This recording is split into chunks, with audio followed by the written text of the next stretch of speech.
ý trọng phong gì sẽ đời số lên số tù nên tao nó ở bên núi đó nó lấy cho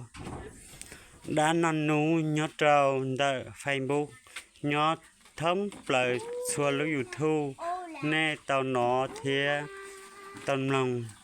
tạo Facebook thế tạo YouTube lại ý trọng phong gì giờ lên đó nên ba xe cũng khi đó nên hay tiền bé tết chờ nhắn lan đó nó bộ chữ thế bộ trầu cho bé nhớ lò trâu nấu xe gì lúc lâu lì ở trên nên ngọc lâu đó nó giờ lên đó nên ba xe cũng khi ý khó xóa sự nhắn la bé chữ trâu sầu xóa sự cũng cho trâu ít trọng nệ gì cứ ti phong như sơn đời nên trâu cũng lòng ok xây của trâu nhớ trâu bé tết chờ nhắn lan nữa. Theo NASA, vào ngày 8 tháng 4 năm 2024, đường đi của Nhật thực toàn phần sẽ dài khoảng 16.000 km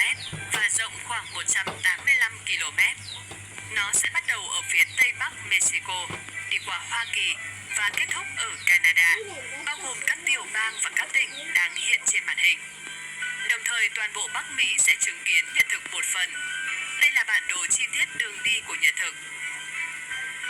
Thời gian của Nhật thực toàn phần diễn ra trong bao lâu còn tùy thuộc vào nơi mà bạn quan sát và đường đi của Nhật thực. NASA cho biết thêm, pha Nhật thực toàn phần kéo dài 4 phút 28 giây, xảy ra gần làng Nazas ở Tây Bắc Mexico. Như vậy, nếu bạn là người đang sinh sống ở Bắc Mexico, Hoa Kỳ và Canada, bạn sẽ có cơ hội quan sát hiện tượng độc đáo này. Khoảnh khắc đầu tiên sẽ xuất hiện vào lúc 16 giờ 38 phút theo giờ GMT và kết thúc vào lúc 19 giờ 55 phút cùng ngày. Nếu bạn đang ở Mexico, bạn có thể theo dõi hiện tượng trong khoảng 40 phút. Còn bạn đang ở Mỹ, bạn có cơ hội chiêm ngưỡng trong khoảng thời gian 60. Nhà linh đó nên tên nó là ý trong phong gì số lên số tù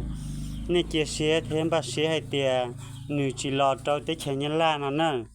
nữ lọt trâu tới chờ Mexico thì tới chờ Mỹ-ca thì nhớ lọt trâu tại Canada xứ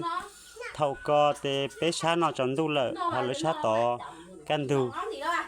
đã non nú thì chỉ lọt trâu sát tỏ xứ linh đó nè ý trong phong gì